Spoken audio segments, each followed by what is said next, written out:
Vous retrouvez maintenant La Foi prise au mot, votre émission de formation chrétienne présentée par Régis Burnet. Aujourd'hui, la Bible, source d'unité. Avec Valérie Duval-Pujol de Confession Baptiste, directrice adjointe de l'École des langues et civilisations de l'Orient ancien à l'Institut catholique de Paris, et le père Gérard Billon, prêtre du diocèse de Luçon et directeur d'Anvégile et Vie. Bonjour et merci de nous retrouver pour votre magazine de formation chrétienne, La Foi prise au mot.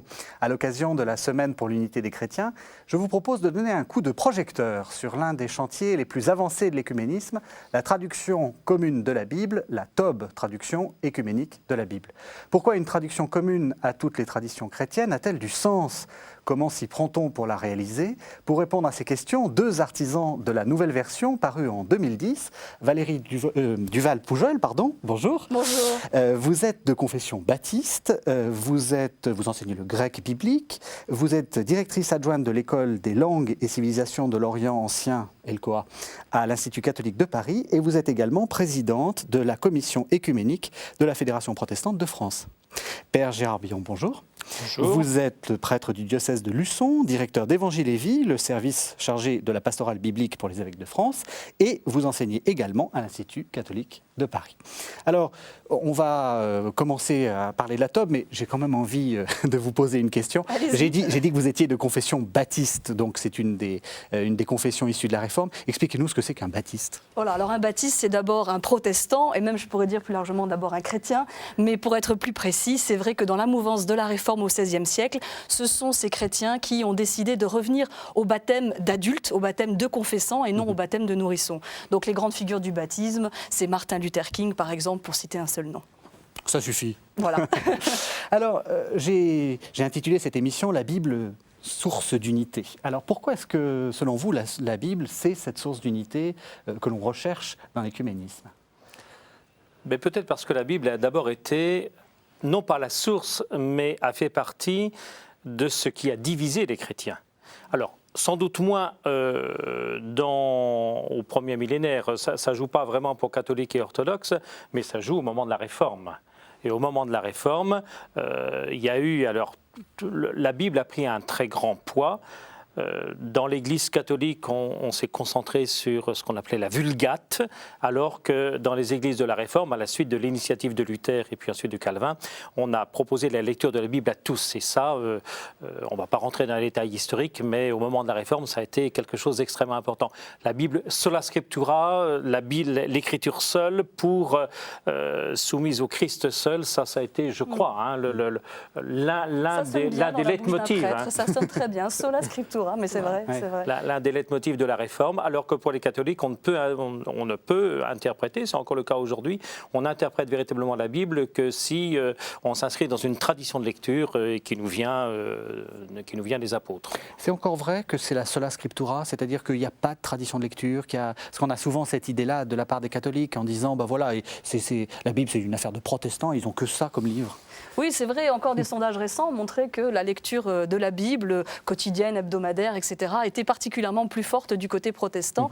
Mais évidemment, tout l'enjeu va être de savoir comment est-ce qu'on la lit. Voilà. Oui. C'est intéressant aussi de se demander quelle méthode, quelle approche, et surtout que ce soit une nourriture. Moi, source d'unité, la Bible source d'unité, moi je crois que c'est aussi parce que c'est un ouvrage qui nous déplace, qui nous pose des questions, qui nous bouscule chacun dans nos traditions, et donc ça peut nous conduire à plus d'unité, puisque ça nous rapproche finalement comme lieu de rendez-vous, comme lieu de rencontre, avec celui qui nous a appelés à l'unité.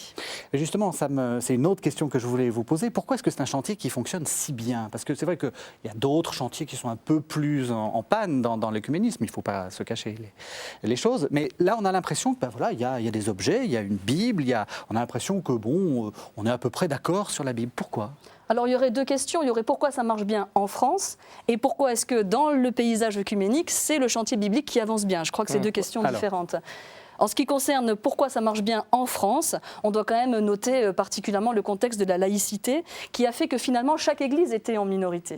Que chaque église vivait dans un paysage sécularisé et a dû donc affirmer son identité et a pu travailler avec d'autres collaborations. Je crois que la situation particulière de la France, là, a été une chance pour ce travail œcuménique-là. En ce qui concerne le fait que ce soit surtout la dimension biblique qui marche dans l'œcuménisme par rapport à des dialogues institutionnels, etc., il ne faut pas oublier non plus que la diaconie marche très bien. il y a pas mal d'associations qui sont en œuvre, en lutte. Alors ce que vous appelez la diaconie, ça c'est un terme de protestant, excusez-moi, c'est tout ce qui est du caritatif. Le social, le caritatif, ça, oui. etc. Le service des plus Ou la CIMAD pour les droits de l'homme, etc. Vous voyez. La CAT, l'action des chrétiens.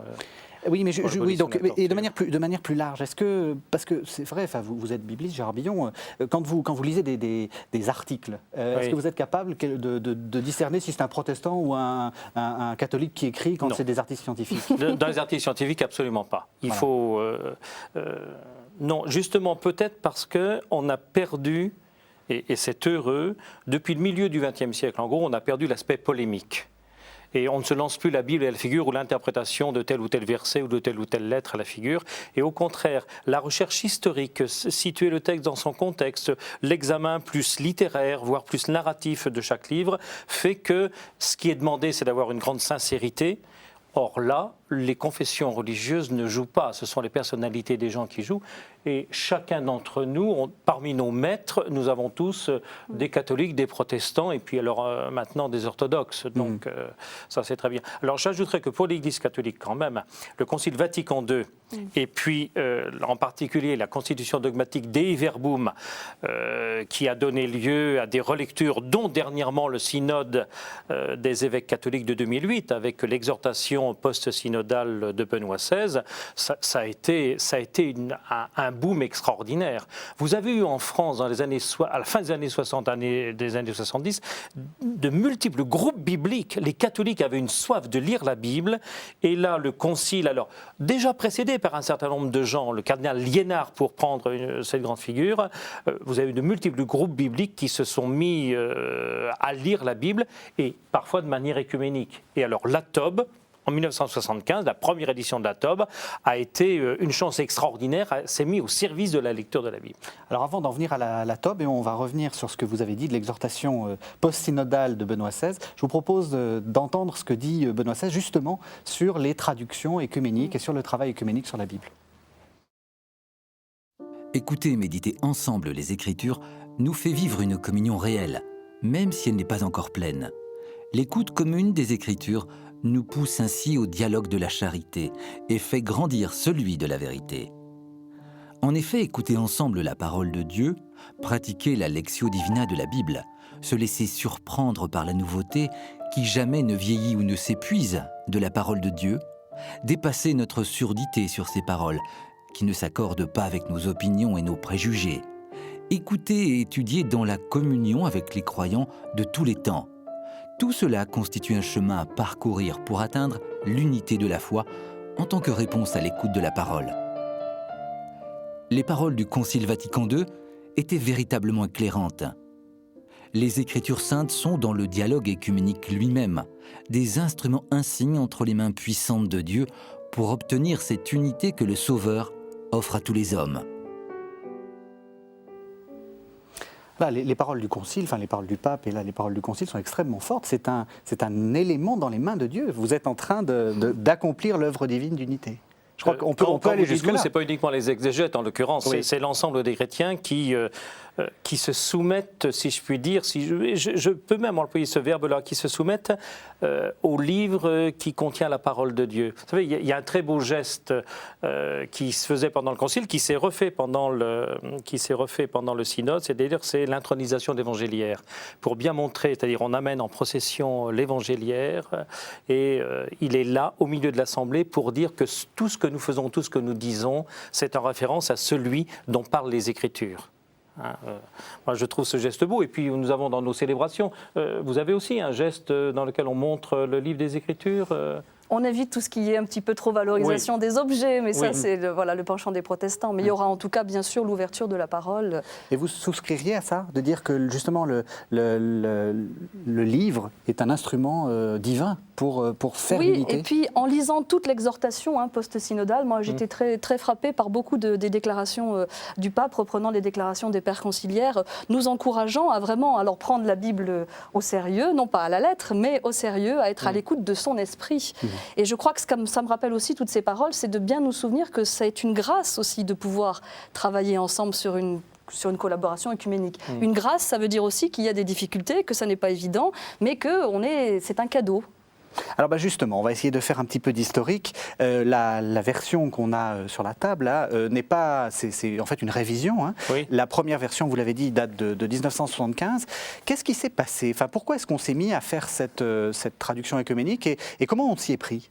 Alors, pour y aller assez brièvement, au milieu du XXe siècle, dans les années 50-60, vous aviez, disons, deux grandes traductions qui existaient en français. Une traduction protestante, la Bible Second, qui existe toujours, elle est multidiffusée par Internet dans la version 1910, parce qu'il y a eu des révisions depuis. Puis la Bible de Jérusalem, qui a été le grand chantier catholique des années 50. Et à la fin des années 50, il était question déjà d'une révision de la Bible de Jérusalem.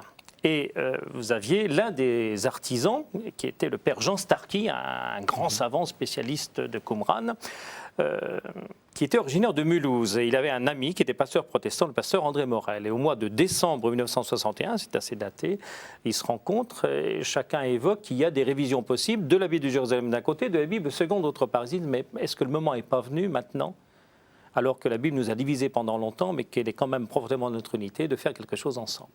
Ça, c'est 1961, et c'est à ces deux personnes-là qu'on doit ça, une conversation amicale. Voilà, c'est une initiative privée, d'une certaine façon. Oui, tout à fait. Ça ne vient pas des institutions. Oui. Mais vous avez, évidemment, vous avez par derrière un grand courant qui joue. Je veux dire, c'est comme un immense fleuve. Et là, vous avez ces deux personnes qui disent pourquoi pas. Alors, il y a des contacts qui sont pris de part et d'autre. 1961, ce n'est pas encore mûr. C'est relancé en 1964, d'une part par les éditions du Cerf, avec le père Thomas-Georges Chifflot, qui a été l'un des artisans de la Bible de Jérusalem, qui fut un grand directeur des éditions du Cerf, par le centre de Villemétrie, qui est un centre pastoral, et dans lequel on peut nommer au moins le pasteur Georges Casalis, puisqu'il va avoir une grande importance pour la suite de la Tobe, qui était donc pour la pastorale biblique. Et puis, vous avez eu un troisième acteur, qui est le docteur Olivier Béguin, un laïc qui était le secrétaire de l'Alliance biblique universelle, donc qui regroupe l'ensemble des sociétés bibliques en majorité protestantes de par le monde. Et Thomas-Georges Chifflot, avec le père Refoulé, qui ensuite va prendre de l'importance, Georges Casalis et Olivier Béguin se disent peut-être bien que ce projet de réviser la Bible de Jérusalem catholiques et protestants ensemble, c'est possible. Alors, du côté protestant, il y a un petit peu de résistance quand même, hein, parce que c'est une Bible catholique. Hein, voilà.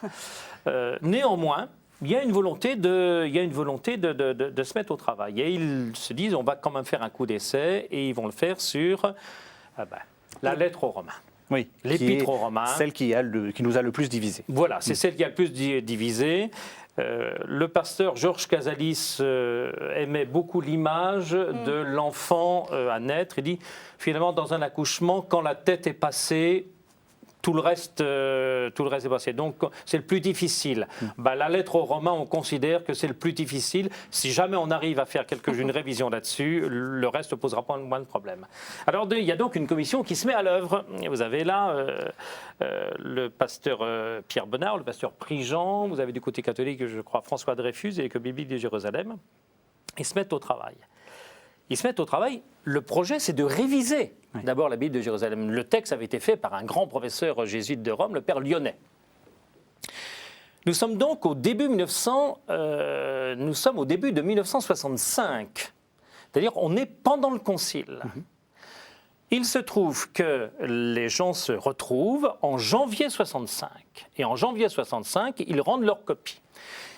Catholiques et protestants sont là, c'est aux éditions du Cerf, et on se rend compte à ce moment-là que du texte de la Bible de Jérusalem, traduction et notes, il reste pratiquement rien.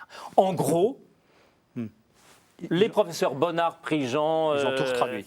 Ils ont retraduit, ils ont fait une nouvelle annotation, et ils disent, mais non, une révision de la Bible de Jérusalem n'est pas possible dans ces conditions-là. Donc, flottement, est-ce qu'on abandonne le projet? Puis ils se disent, mais écoutez, on a fait pratiquement une traduction nouvelle, pourquoi ne pas traduire ensemble?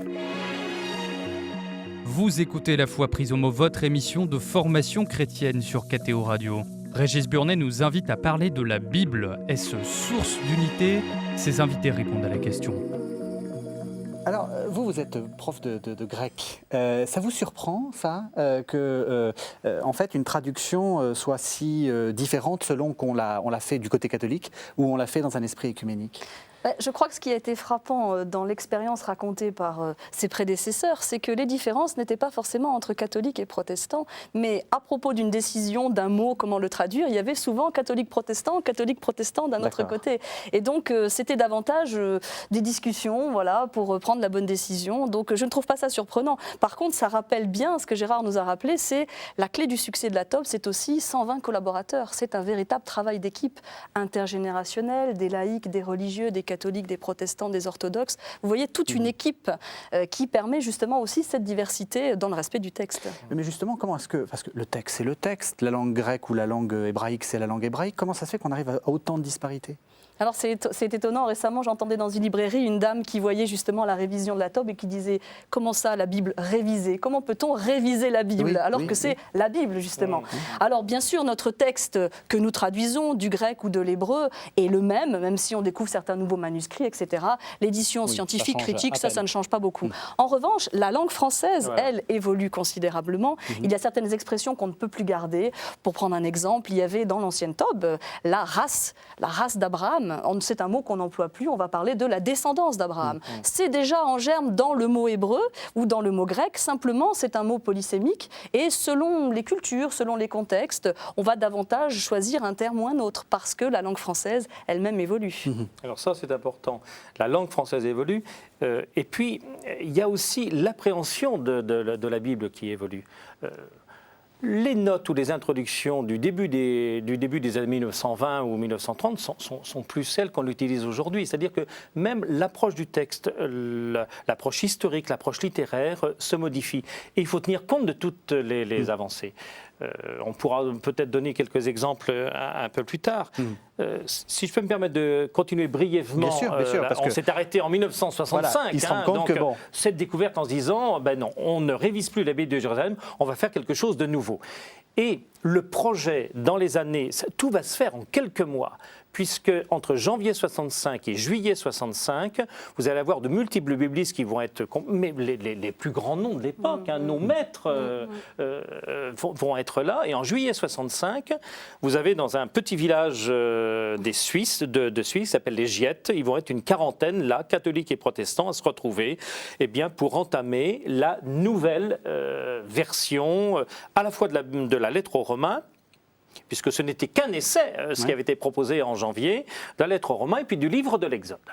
Janvier 65. Et j'aime bien dire les dates, parce que Dei Verbum, la constitution conciliaire, les catholiques sont en pleine réflexion à ce moment-là, c'est novembre 1965. Autrement dit, la TOB, elle est lancée avant même que la constitution Dei Verbum soit promulguée. Voilà.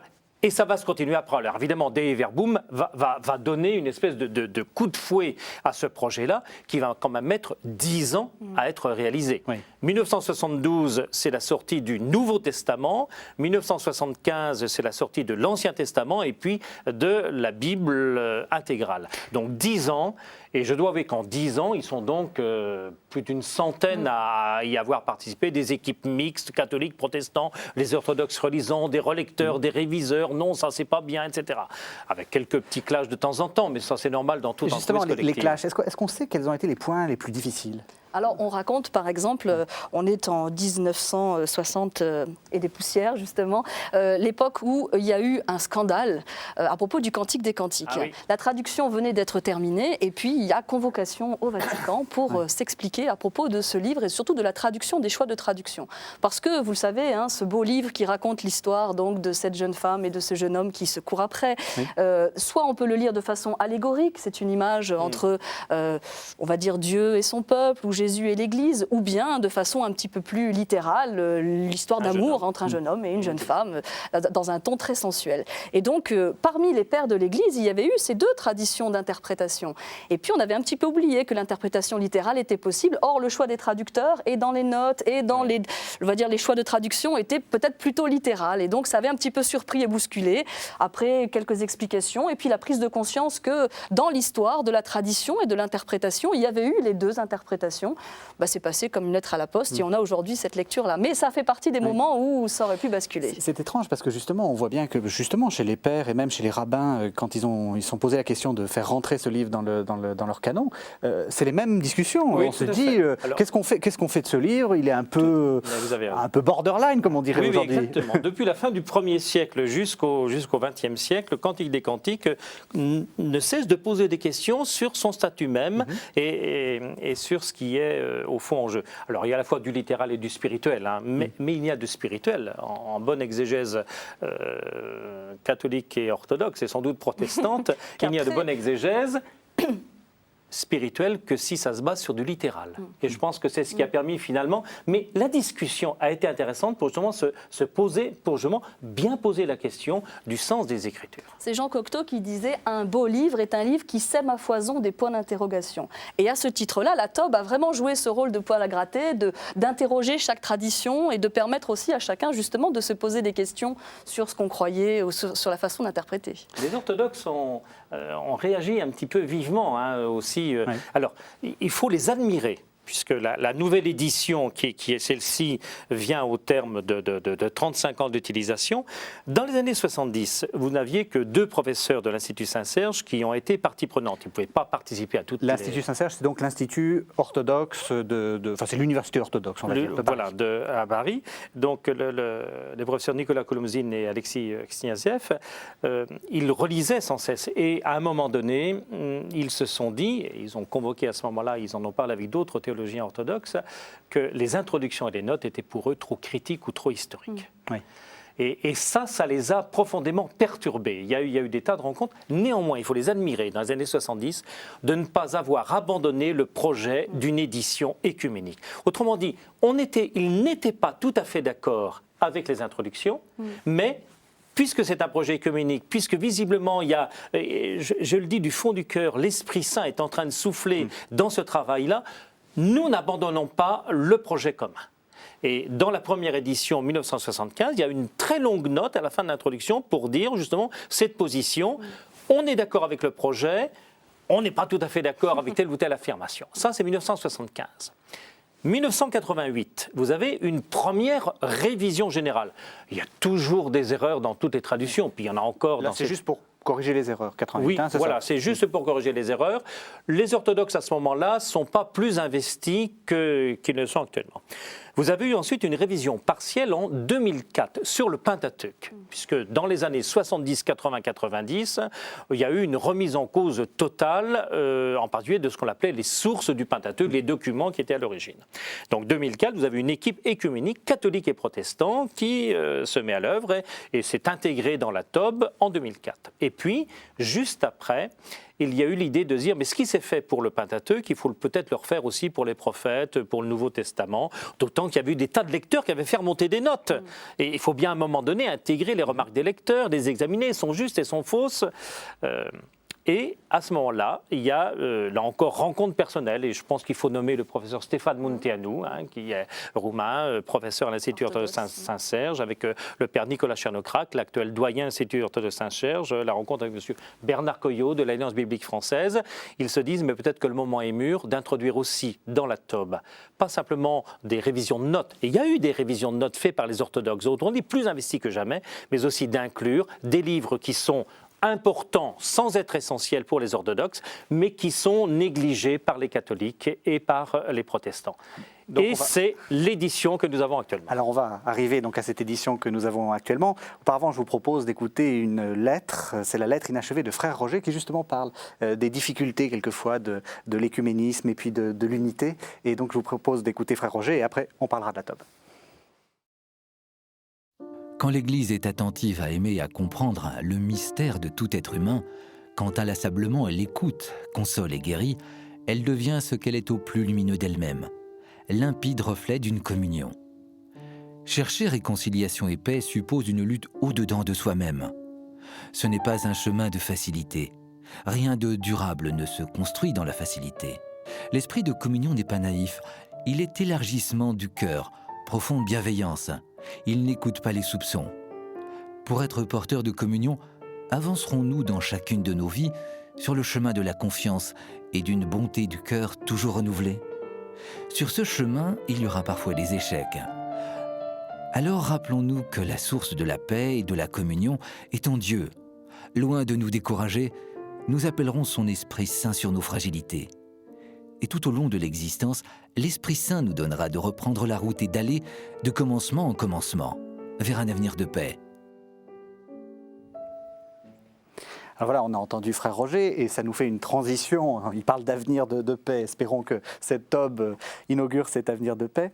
Justement, quelles sont les nouveautés de cette nouvelle édition? Qu'est-ce qu'il y a de vraiment nouveau? Alors vous aviez commencé à parler de traduction, vous avez parlé de nouveaux livres. Enfin bon, on va essayer de regarder un peu. On va peut-être commencer par les livres qui sont dans la Bible, parce qu'on s'en rend peut-être pas compte, mais elle est un peu plus grosse. Elle est un petit peu plus grosse. On voit, ça c'est la grosse édition, vous en avez une autre. Voilà. Elle a plus, on a l'impression qu'il y a des livres en plus. Comment? Vous avez rajouté des livres à la Bible? Exactement. Voilà, c'est ce qu'on entend un petit peu. Voilà. Oui. Alors ça pose la question de ce qu'on appelle le canon, c'est-à-dire les livres qui ont été retenus par chaque confession chrétienne comme livres faisant autorité. Donc on le sait, pour le Nouveau Testament, tous les croyants, catholiques, protestants et orthodoxes, ont les mêmes livres ensemble. La différence se porte sur l'Ancien Testament. Nous avons 39 livres en commun. Ce sont aussi les livres qu'ont les Juifs. Oui. Bon, tout le monde les a en commun. Puis ensuite, c'est un petit peu comme les... Oui, parce qu'il y en a 39, mais on ne les met pas toujours dans le même ordre. Donc, vous gardez l'ordre, la Tob garde l'ordre. Dans la Tob, le choix... Oui. La Tob, ça a été une révolution. Ah oui, c'est pour la première fois, il y avait une traduction française qui reprenait l'ordre juif. C'est-à-dire les 39 livres donc, sont divisés en 3. Il y a d'abord la Torah, la loi, le Pentateuque, ensuite les prophètes qui reprennent les livres historiques et les livres des prophètes. Oui, alors que les catholiques ont tendance à séparer. Et puis ensuite les autres écrits, donc Job, Psaume, Proverbes, etc. Voilà. Donc ça a été... Et on termine par chronique. Oui. Donc du coup le dernier livre sera chronique. La Tob a rajouté dans une 4e partie les deutérocanoniques. Alors les deutérocanoniques, ça veut dire canonique dans un deuxième temps, deutérocanonique, c'est-à-dire qu'ils ne sont pas reconnus comme canoniques par les protestants, mais ils sont reconnus comme canoniques par les catholiques et les orthodoxes. Et puis il y a maintenant donc dans cette même partie, vous voyez, dans cette même 4e partie, des livres qui eux ne sont reconnus canoniques, avec des guillemets, on va expliquer, que par les orthodoxes, vous voyez. Excusez-moi, je vais essayer d'être très clair. Vous avez des ensembles concentriques, comme les poupées russes, vous voyez, gigogne. Un noyau qui sont les 39, puis les deutérocanoniques catholiques orthodoxes, Judith, 1 et 2 Maccabées, etc. Et puis une dernière poupée, c'est que pour les orthodoxes. Les livres qui sont lus dans les communautés orthodoxes, avec évidemment pas du tout le mot canonique, deutérocanonique. Eux, ils les appelleront anaginoskomena, c'est-à-dire autorisés à être lus, intéressants à être lus. Donc, c'est-à-dire eux aussi, ils se rendent bien compte que c'est à la marge du canon, mais on les trouve dans leur liturgie. D'accord. Alors justement, qu'est-ce que c'est que ces livres-là? Alors ce sont des livres qui sont écrits entre le 2e avant Jésus-Christ et le 2e après Jésus-Christ, à la louche, et qui sont très intéressants parce qu'ils ont des genres littéraires très différents. Vous avez des romans historiques, vous avez des contes philosophiques, vous avez etc. Et pour chacun de ces livres, il faudrait pouvoir en parler personnellement de chacun de ces livres parce que, si vous voulez, leur unité n'est pas une unité de style. Elle est une unité dans le sens qu'ils sont chez les Coptes, chez les Arméniens, chez les Éthiopiens, vous voyez, voilà, donc dans les églises de nos frères orthodoxes. Ils ont été écrits en grec. Et ça, c'est leur point commun. S'il y a une source première, c'est la traduction grecque juive qu'on appelle la Septante. Voilà. Alors justement, vous avez dit, excusez-moi de vous reprendre, mais vous avez dit ils ont été écrits entre le 2e siècle avant et le 2e siècle après. Et souvent, on a l'idée que, d'abord, on écrit les écritures juives et puis après, on écrit les écritures chrétiennes. Et oui, c'est pas aussi simple que ça. Voilà, il faut... Dans la mesure où il faut bien se rendre compte qu'en particulier dans la classe des écrits, vous avez des livres... Quand est-ce que la classe des écrits, quand est-ce que les Juifs ont fait leur sélection donc des livres qui vont d'ailleurs être repris par les chrétiens? Autrefois, on disait peut-être 1er siècle avant Jésus-Christ, à la limite 1er siècle après Jésus-Christ, mais aujourd'hui, les savants n'en sont plus très sûrs. C'est 1er siècle, 2e siècle après Jésus-Christ que la classe des écrits, c'est-à-dire tous les livres qui sont compris dedans, Proverbes, Psaumes, Job, Cantique des Cantiques, etc. Cantique des Cantiques, on a parlé tout à l'heure, il a été discuté chez les Juifs. Faut-il mettre ou non dans le Coëlette, pouvait l'être aussi d'une autre manière, Ézéchiel pour certaines parties. Et les grandes discussions, c'est en fait... au début de l'ère chrétienne. Et les chrétiens y ont à leur manière participé, puisqu'au début, les livres de ce que nous appelons l'Ancien Testament sont communs aux Juifs et aux chrétiens. Et à ce moment-là, il y a d'autres livres qui circulent dans les milieux juifs et chrétiens, les milieux juifs de la diaspora, c'est-à-dire ceux qui ne parlent pas forcément la langue araméenne ou hébraïque, mais qui parlent grec. Et ces autres livres, j'allais dire un peu spontanément, les premiers chrétiens vont les recevoir comme des livres faisant partie des écritures de la parole de Dieu. Donc c'est 3 et 4 Maccabées, 3 et 4 Esdras, sur lesquels on va peut-être... justement, on va y revenir. Alors, on va parler des différents livres nouveaux. Donc, vous avez cité 3 et 4 Esdras. Alors, dans la Bible catholique, enfin catholique et protestante, on a... catholique et orthodoxe, justement, excusez-moi.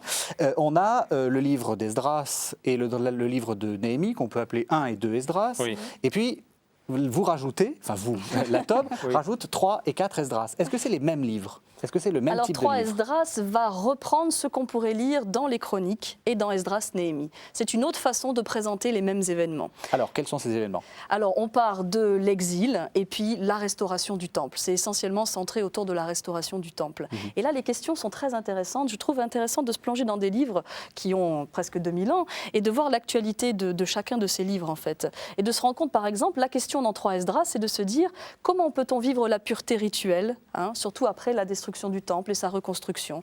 Et on se rend compte que les débats qui animent à ce moment-là tout ce qu'on lit dans 3 Esdras vont se retrouver, par exemple, entre les pharisiens et les sadducéens à l'époque de Jésus. Donc la lecture d'un ouvrage comme celui-là peut aussi éclairer la protestante que je suis, qui considère ces livres comme apocryphes et non comme deutérocanoniques, mais justement qui les considère comme un éclairage très intéressant sur cette époque-là.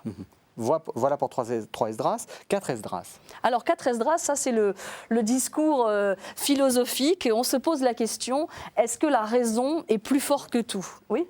Tu es en train de parler de 4 Maccabées. Ah oui, de 4 Esdras. Oui, pardon. Vous voyez, on a tellement... Oui, voilà, c'est ça. Oui.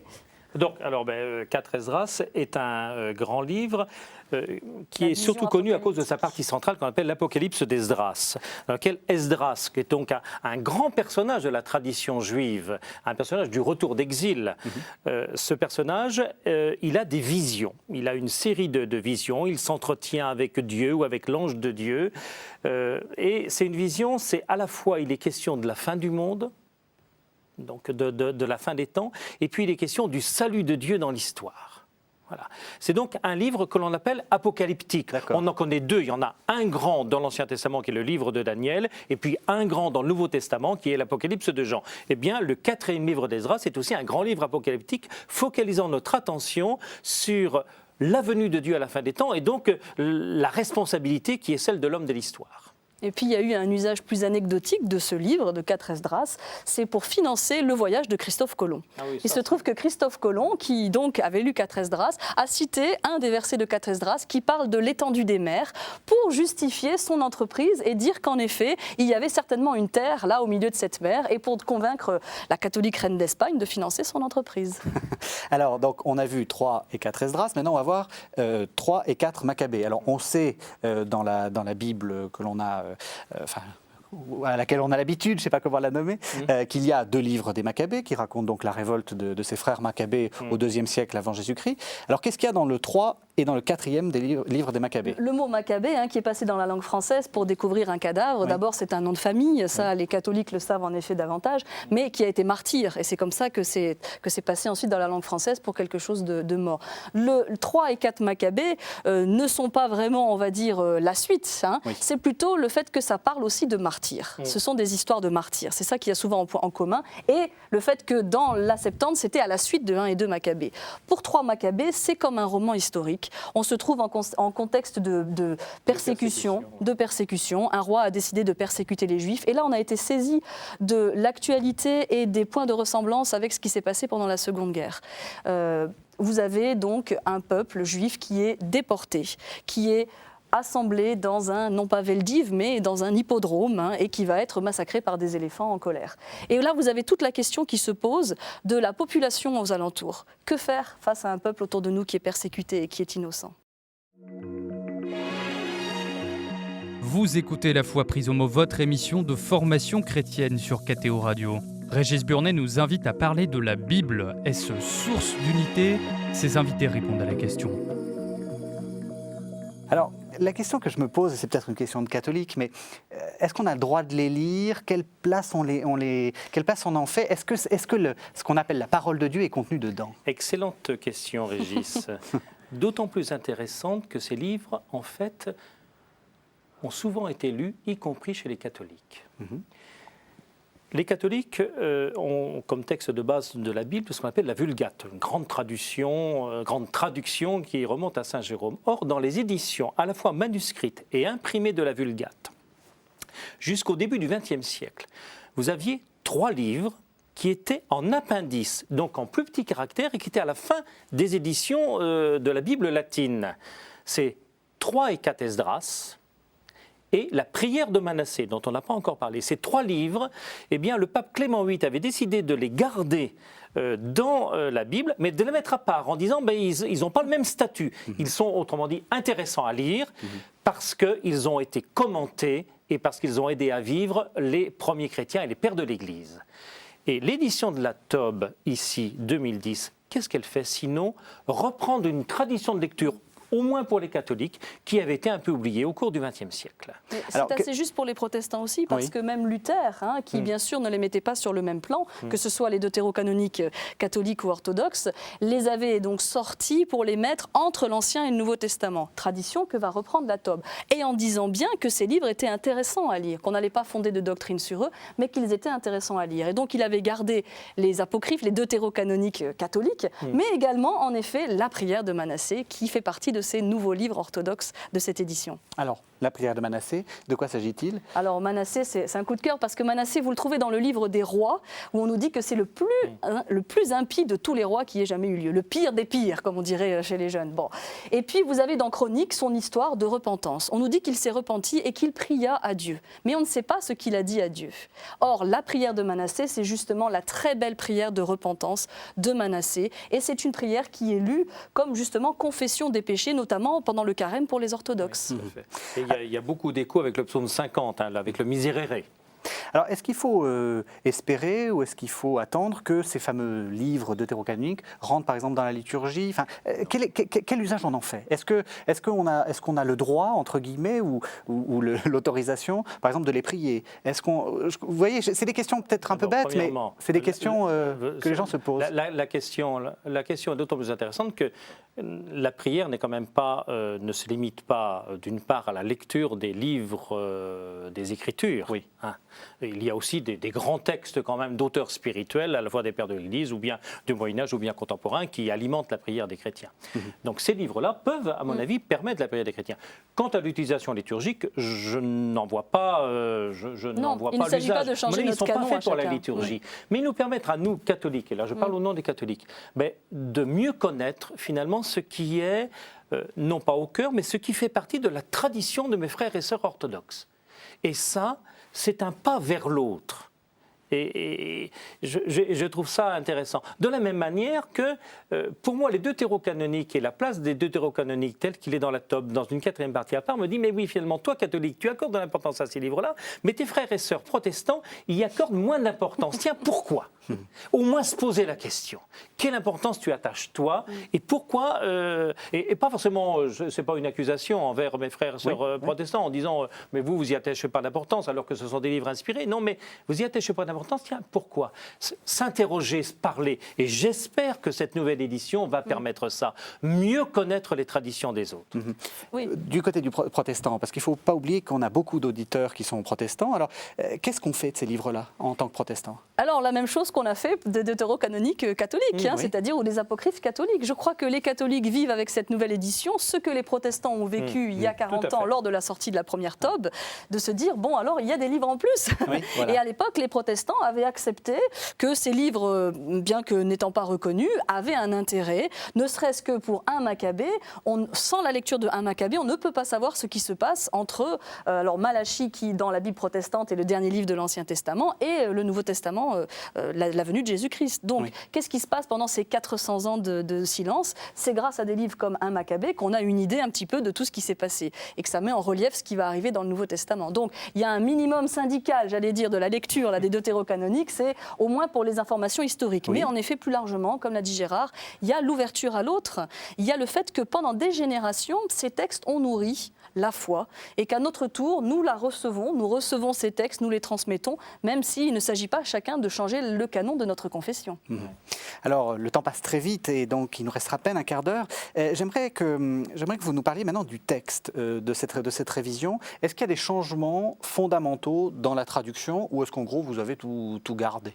Alors, il y a quelques changements dans la traduction, il y a quelques changements dans les introductions et les notes. Et elles sont de divers types. Alors pour la traduction, Valérie, Alors il y a l'introduction au canon déjà qu'on peut mentionner. Justement, si on veut creuser, introduction qui, à mon avis, va devenir une référence. C'est une trentaine de pages dans la Bible avec notes intégrales et un petit peu moins dans la Bible avec notes essentielles, puisque vous avez deux éditions. Une édition d'études, la rouge là que vous avez, et puis une petite qui est plus pour la lecture. Ça c'est très intéressant pour y voir plus clair justement pourquoi les différents canons et l'histoire canon du protestant, texte. Canon orthodoxe, canon catholique, enfin parcours de l'histoire. Donc il y a ça. Vous avez aussi, par exemple, dans l'introduction au livre d'Isaïe, et ça c'est intéressant parce que dans le livre d'Isaïe, tout le monde dit aujourd'hui dans les études que c'est un grand livre, 66 chapitres, et qu'on l'attribue à 2, voire 3 auteurs différents, écrits à 3 périodes différentes. L'un au 8e siècle avant Jésus-Christ, l'autre au 6e siècle avant Jésus-Christ, et le dernier vers le 5e ou 4e siècle. Et la première introduction de la Tob dans les années 1975 et 1988, en gros disait, ben voilà, il y a 3 livres différents. Bref, on coupait le livre en 3. On mettait bien en valeur d'ailleurs que c'était un livre composé à plusieurs étapes. Un petit paragraphe de rien du tout a été rajouté pour dire que ce n'est pas simplement un livre qu'on peut découper, c'est aussi un livre qui a une unité. Et vous avez un paragraphe qui attire l'attention sur quelques grands principes d'unité de ce livre. Et je vous en donne une des clés. Ben, vous avez un superbe encadrement, les chapitres 1 et 2 et les chapitres 65-66, avec des tas d'échos entre les deux. C'est un merveilleux cadre. Donc on est sensible de ce point de vue-là à un aspect plus littéraire. Ça, c'est pour les introductions. Alors, ben, pour la traduction, Valérie... La traduction, c'est le fait aussi qu'une Bible... Elle est d'abord l'œuvre d'une équipe d'exégètes et qu'ensuite elle est reçue, elle est lue, elle est méditée, elle est priée, etc. Et donc il y a eu la réponse aussi des courriers, des gens qui écrivent et qui posent des questions, ou d'autres exégètes qui émettent leur avis. Et donc il s'est agi aussi pour le comité de prendre en compte toutes ces remarques et de faire le tri pour voir en effet lesquelles on pouvait garder. Alors est-ce que vous pouvez nous donner quelques exemples de traductions qui ont vraiment changé ? Alors je pense au début du Cantique des Cantiques, puisqu'on en parlait tout à l'heure. Vous avez au début de la présentation de cette jeune femme, la déclaration qui était celle qu'on trouve dans toutes les traductions françaises à l'heure actuelle, « Je suis noire, mais je suis belle ». Avec une opposition... En latin, nigra sum sed formosa, voilà. qui était multi. Et c'est la Vulgate qui a donné le ton à toutes les traductions françaises qui mettent une opposition, comme s'il y avait un antagonisme, je suis noire, mais je suis belle.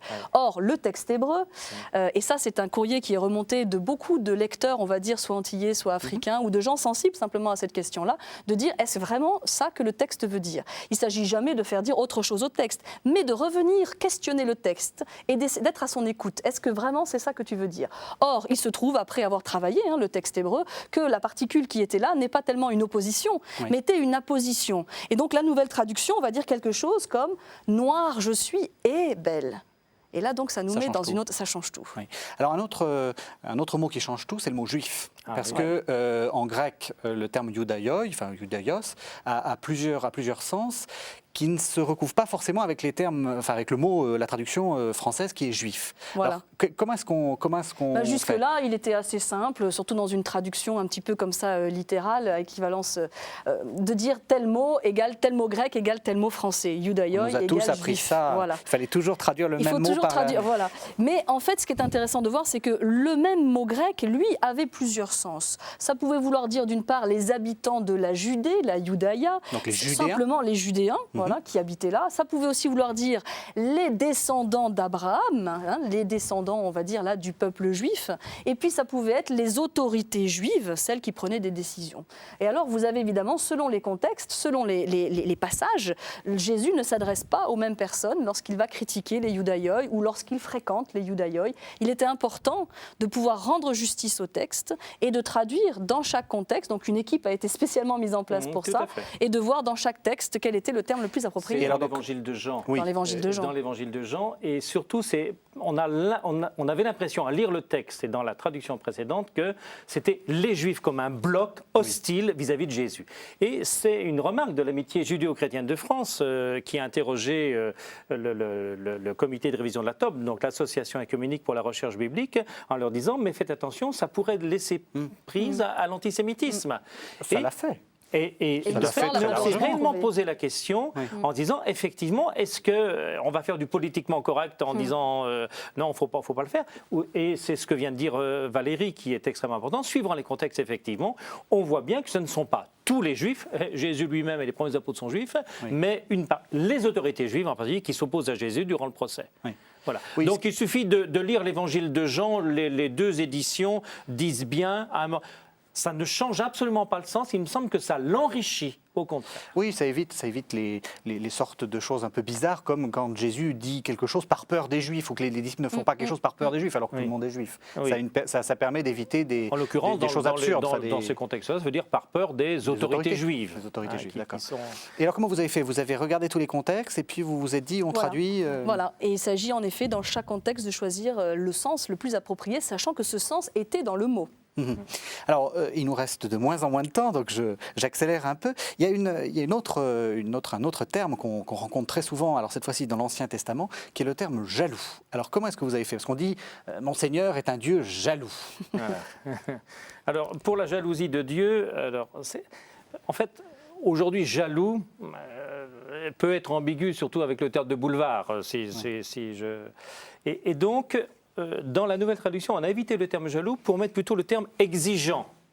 C'est un Dieu qui, quand il est jaloux de son peuple ou jaloux de ses commandements, c'est un Dieu qui veut l'exiger. Donc on a traduit par un Dieu exigeant ou de l'exigence de Dieu pour la jalousie.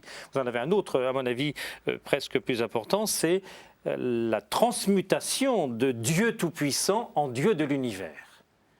En hébreu, Adonai Sevaot, la TOB jusqu'à présent le traduisait par...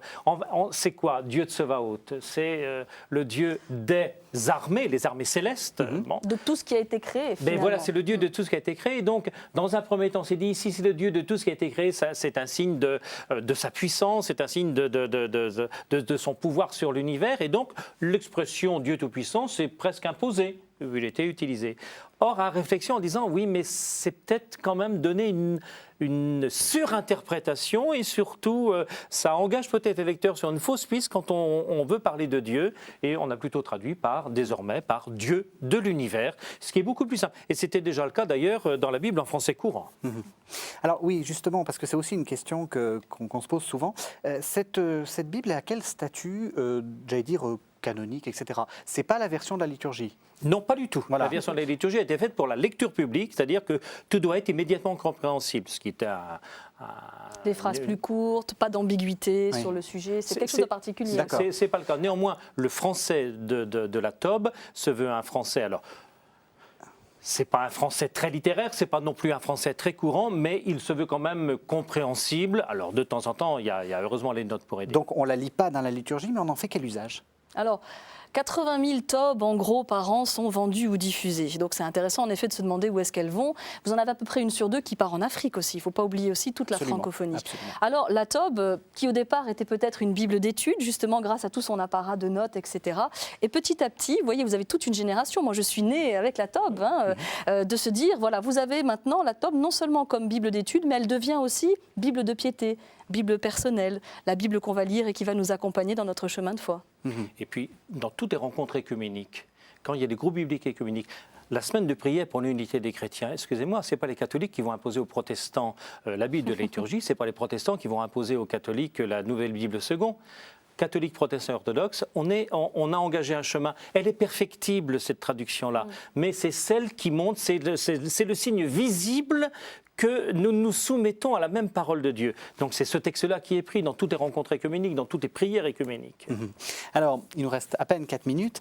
C'est quoi l'après-version 2010 Est-ce que vous avez déjà préparé quelque chose? Est-ce qu'il va se passer autre chose? Oh oui.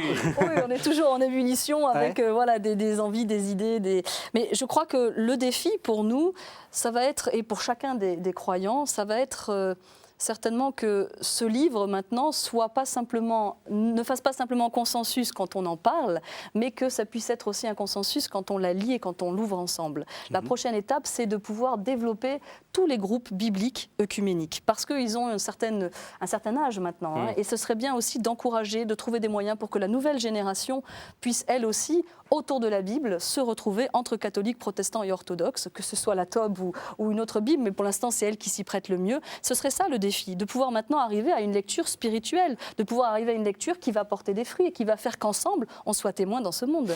Oui, mais alors comment on fait? Parce que c'est vrai que là, question concrète, j'ai envie de faire un groupe écuménique, comment on fait? Je crois qu'il faut être très simple. On a dit tout à l'heure que l'entreprise de la Tob, c'était parti de la bonne volonté de deux hommes qui se sont rencontrés. Et je crois que ça commence aussi toujours par l'amitié ou par la bonne volonté. Et ensuite, on peut trouver les outils et les aides. Mais je crois que ça commence d'abord par quelqu'un qui écoute l'esprit, qui se laisse bousculer, qui a envie de se laisser aussi déranger par l'autre, mais dans le bon sens, déranger dans le sens, l'œcuménisme, c'est un échange de dons. Et je veux recevoir de toi ce que l'esprit t'a montré. Je veux recevoir de toi les dons que tu as reçus. Alors, retrouvons-nous autour d'un café, pourquoi pas, et ouvrons la Bible tout simplement. Et écoutons aussi ce qu'elle a à nous dire. Et je crois que la Tob s'est imposée dans le paysage culturel français. C'est quand même la Tob peut-être à cause de ça, parce que elle n'appartient à aucune église, cette traduction. Justement, elle est au confluent d'un chemin. C'est une Bible d'un chemin. J'espère qu'un jour elle sera dépassée, parce que ça voudra dire que l'écuménisme aura beaucoup avancé. Elle n'est ni catholique, ni protestante, ni orthodoxe. Et justement, elle est dans les programmes scolaires. Quand l'éducation nationale choisit une traduction biblique, c'est justement, me semble-t-il, à cause de ça. Puis je pense que le français est aussi un excellent français qui est choisi. Elle n'appartient à personne. Et elle dit bien que la parole de Dieu nous précède et nous tire en avant. Alors justement, pour conclure, j'aimerais que je vais revenir sur ma question des groupes bibliques, puisque l'un et l'autre, vous participez à cette entreprise. Concrètement, quand on est catholique ou protestant, où est-ce qu'on s'adresse? Alors, on va commencer par le côté protestant, puis après, vous parlerez d'Évangile et Vie. Vous avez par exemple à la Fédération protestante de France un service biblique, Sophie Schlumberger, quelqu'un à plein temps qui organise des sessions de formation et qui aide justement, qui donne des outils pour savoir comment approcher le texte, etc. Et puis où on se retrouve pour discuter. Vous avez un site, vous pouvez aller sur Internet, sur le site de la Fédération protestante, et là, il y a beaucoup de canevas, clés en main, j'allais dire, pour les groupes animationbiblique.org. Voilà. C'est moi qui en fais de la pub. Voilà. Non, mais il est très bien. Oui, il est très très bien. Je suis tout à fait d'accord. Par exemple, voilà, ou clé en main, et puis surtout cette bonne volonté, ce désir de se retrouver ensemble. Du côté catholique, il y a le service biblique catholique Évangile et Vie, qui a une revue qui s'appelle Les Cahiers Évangiles, qui a aussi un site internet qui est bible-service.net. Mais je veux dire, il suffit d'un responsable, il suffit de s'adresser à la paroisse. Moi, je ne connais pas un prêtre, je ne connais pas une équipe pastorale ou un diacre qui ne désire pas que les gens ferment la Bible, au contraire. Et à mon avis, la première démarche, ce serait, moi j'ai envie de faire quelque chose. J'enseigne à l'Institut catholique de Paris, et puis Valérie aussi, je suis responsable du certificat d'études bibliques. Il y a des gens qui viennent faire des études pendant 2-3 ans, et qui ensuite seront des animateurs bibliques dans leur paroisse. Il faut acquérir un petit peu de compétences.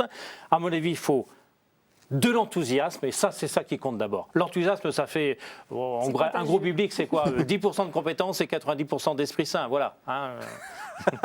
Et bien donc c'est sur cette déclaration que nous terminerons. Donc je rappelle que la Tob, la traduction œcuménique de la Bible, est parue aux éditions du Cerf et aux éditions Biblio.